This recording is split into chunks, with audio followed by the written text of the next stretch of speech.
Alright, here we are, we're back again. We're here to kiln the rice. It's raining outside, so we'll be drying it with just the fan on in the oven. Probably for 24 hours, I reckon. So, yep, here we go. We'll just get some rice onto these trays and we'll go from there.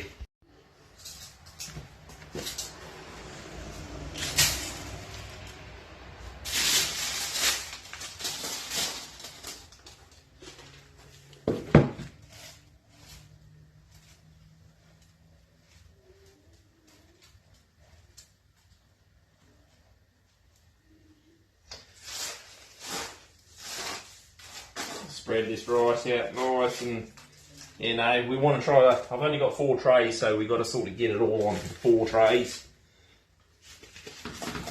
This is the problem with trying to use the sun to dry your malt.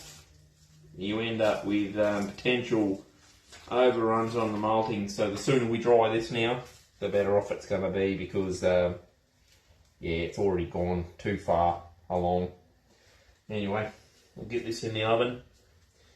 And I'll get some more trays dry and I'll show you what.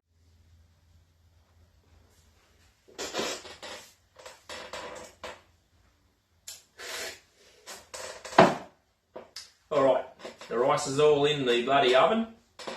This is my kiln. It's a Westinghouse oven. I got it for free, which is bloody good. And yeah, since I've had it about a year now, and the thermostat's gone on it, so now I control it with an SDC 1000 that I've got the oven hooked into with a temperature sensor on it here. So yeah, what we'll do, we don't need the temperature at the moment. We just need to put the fan on in here and use that to dry the malt, because we can't use the dehydrator outside. Alright, so we'll fire her up, just turn her on. We'll come and grab you, and we'll have a little look over here. There we go. So the oven's on. We've got the malt all sitting in there on the racks. It's smelling very cheesy at the moment in here. This rice is heating right up. It's yeah, it's not perfect. I went away for 2 days. It was for 1 day and overnight, so it wasn't the perfect time for me to try to video this. But you know what? It malted, as you can see, so you can be pretty lazy when it comes to germination phase of it. But yeah, here we go. We'll just get this sorted here. Put the fan setting on. There she is. She's pumping through. So we'll leave it like this. This is some rice malt in here. So a bit of haze, but you know, it makes a good, nice foamy head on it.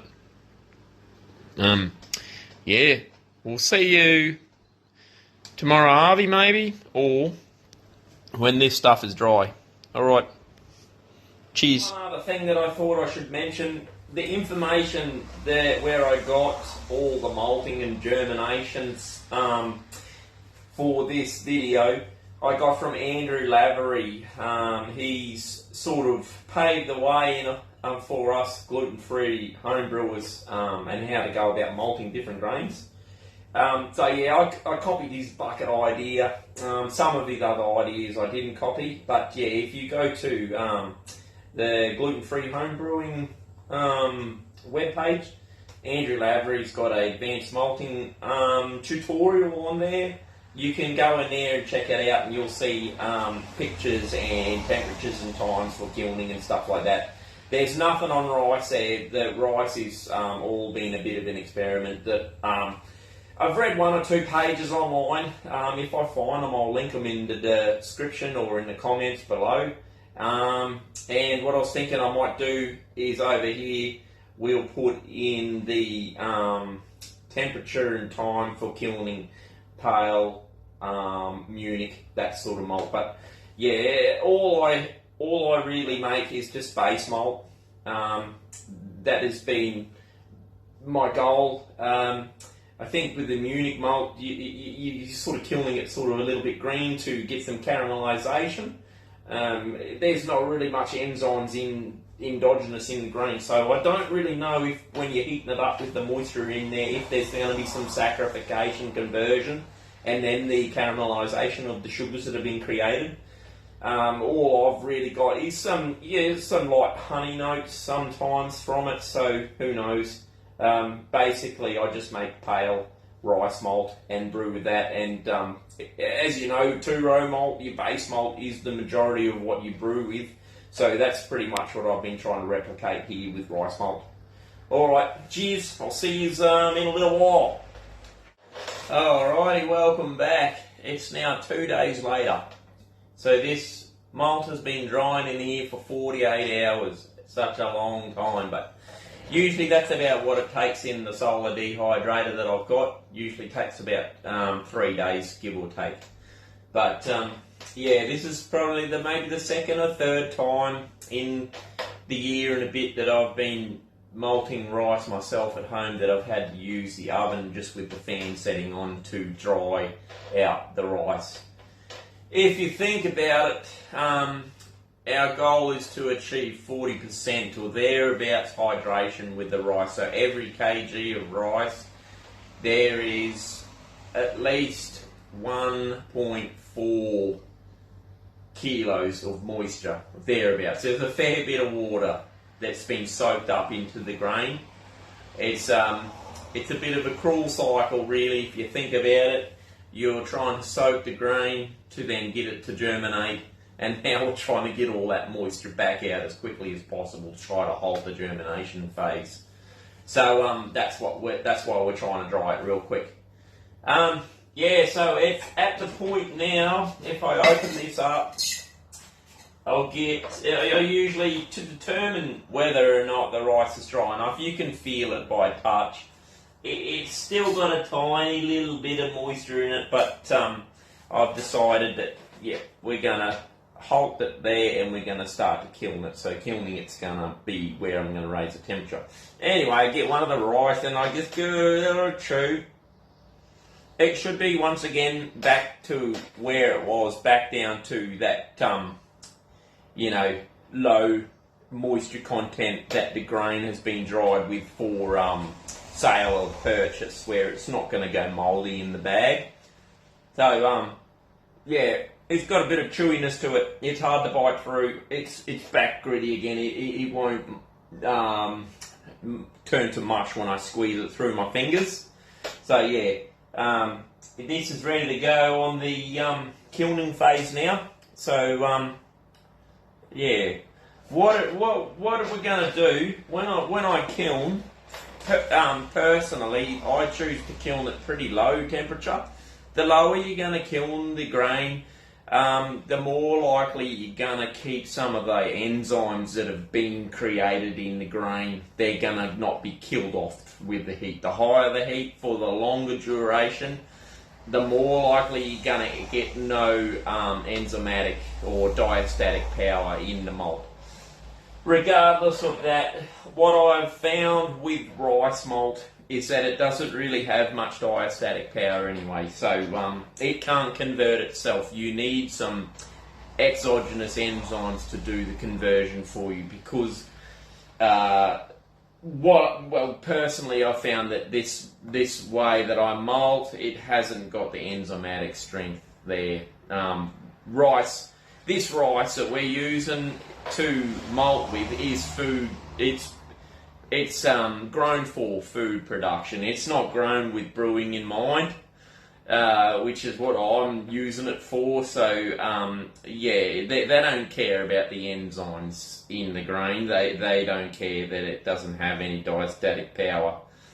Potentially, maybe there are rice types or varieties that that have a more higher enzymatic range. I know definitely sake is a beverage made with just rice, but I'm pretty sure they use like a bacteria style koji for the conversion, and they sort of soak the grain in water and then introduce this koji to then do the saccharification or breaking down of the starches into sugars. So, yeah, I don't think that's like a naturally inherent, what's he call it, endogenous enzymatic conversion. It's an introduction. Yeah, so let's get to kilning temperatures now. So we've got the STC here.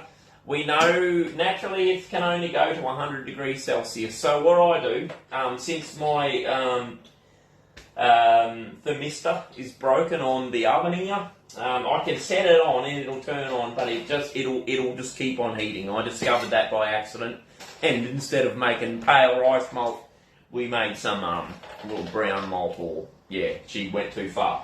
So yeah, time and temperature it's all about. I normally kiln the rice for 2 hours, turning every half an hour. It's perfect today. No one's home, so hence why I'm in here waffling away. But yeah, so what we're going to do, we got the. I'll bring you over here a bit closer. All right, so here we are, a bit of a close-up view. Maybe what I'll do, I'll slide one of these trays out and give you a better look at what the rice is looking like now. Let's see if we can get a better shot. There you go. So it's not clumping together anymore. It's still a tiny little bit wet. Not perfect. I sort of want it a little bit drier than this, but it'll do. It'll do. Like I said, I'm not really. I don't really care about the endogenous enzymes in the grain, so to speak, because I know there's bugger all anyway. So what we're going to do, we got the temperature probe here. It's just sitting in there. I might put it in this one in the middle of the oven here. Put it in there, and we've got this STC. See, it's already up at 40 degrees, eh?